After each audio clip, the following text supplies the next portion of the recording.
MP Congress की कमान मिलने के बाद से ही कई कांग्रेस नेताओं में जीतू पटवारी को लेकर असंतोष दिखाई दे रहा है। कांग्रेस नेताओं की नाराजगी समय समय पर सामने आ भी रही है।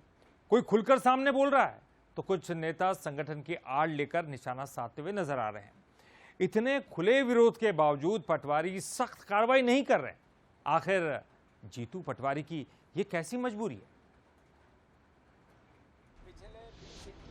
कांग्रेस के युवा तुर्क जीतू पटवारी प्रदेश अध्यक्ष बनने के बाद से जीतू अपने और परायों का हमला झेल रहे हैं। पटवारी को पहले कई बड़े नेताओं ने पार्टी छोड़कर झटका दिया और फिर लोकसभा चुनाव की हार का ठीकरा भी संगठन पर फोड़ा। और अब जब हार के कारणों की समीक्षा का दौर है तो कई नेता खुलकर कांग्रेस के हालात के लिए जीतू पटवारी को जिम्मेदार ठहरा रहे हैं। वरिष्ठ नेता लक्ष्मण सिंह, विधायक अजय सिंह, सज्जन सिंह हार के कारणों पर अपनी बात रख चुके हैं। प्रदेश प्रवक्ता अमिताभ अग्निहोत्री ने तो दिल्ली तक पत्र लिखकर शिकायत कर दी और अब इंदौर के कांग्रेस नेता अजय चौरडिया ने जीतू पटवारी से संगठन बचाने की बात कहते हुए गंभीर आरोप लगा दिए।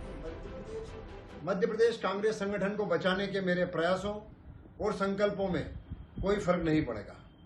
कांग्रेस देश और प्रदेश के लाखों लाख कार्यकर्ताओं के खून में बहती है। हम सब आदरणीय सोनिया जी, माननीय खड़गे जी, माननीय राहुल जी और प्रियंका गांधी जी की विचारधारा वाली कांग्रेस के कार्यकर्ता हैं। जीतू पटवारी की विचारधारा वाली कांग्रेस के नहीं। एक नेता जिसकी चाबी दूसरी पार्टी के हाथों में है, उसे कांग्रेस खत्म नहीं करने देंगे। लगातार प्रदेश नेतृत्व पर उठ रहे सवालों को कांग्रेस स्वाभाविक नाराजगी बता रही है। नेताओं का तर्क है कि कांग्रेस में लोकतंत्र है, इसीलिए सभी नेता अपनी बात खुलकर रखते हैं। वहीं बीजेपी इसे जीतू पटवारी की बतौर अध्यक्ष नाकामी बता रही है। मूल ही कमजोर है।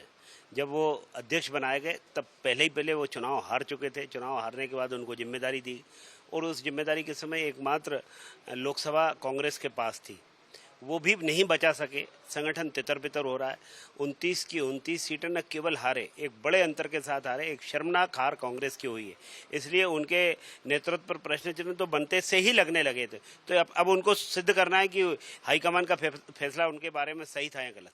दिग्विजय सिंह जी जब प्रदेश अध्यक्ष बने, उसके बाद उन्होंने जो कांग्रेस को मजबूत किया, उनके समय में भी इस तरह की कई सारी चुनौतियां आई थी। तो जीतू पटवारी जी भाई वर्तमान में कांग्रेस को एक ट्रांसफॉर्म कर रहे हैं। कांग्रेस को कहते हैं ना, पूरा जो ऊपर से नीचे तक उसकी अगर हम कहें ओवरहालिंग कहें या उसमें कई सारे जो अमूल चूल परिवर्तन करने, क्योंकि आप देखें नेतृत्व जो है ना शिफ्ट हुआ है, नेतृत्व युवा के पास आया है। तो एक युवा सोच जो रहती है वो अपने हिसाब से काम करती है और मुझे लगता है अध्यक्ष जी अपने हिसाब से बहुत अच्छा काम कर रहे हैं। फिलहाल कहा जा सकता है कि प्रदेश कांग्रेस अध्यक्ष का पद जीतू पटवारी के लिए कांटों के ताश से कम नहीं है। पार्टी अध्यक्ष बनते ही लोकसभा की हार, पार्टी में बड़ी फूट और अब जो साथ हैं उनके चुभते सवाल। पटवारी नई पलटन बनाने में लगे हैं, लेकिन जब तक वो इन मुश्किल सवालों के जवाब नहीं ढूंढ लेते, संगठन में उनकी स्वीकार्यता पर सवालिया निशान लगा रहेगा। सूरज शर्मा, बंसल न्यूज, भोपाल।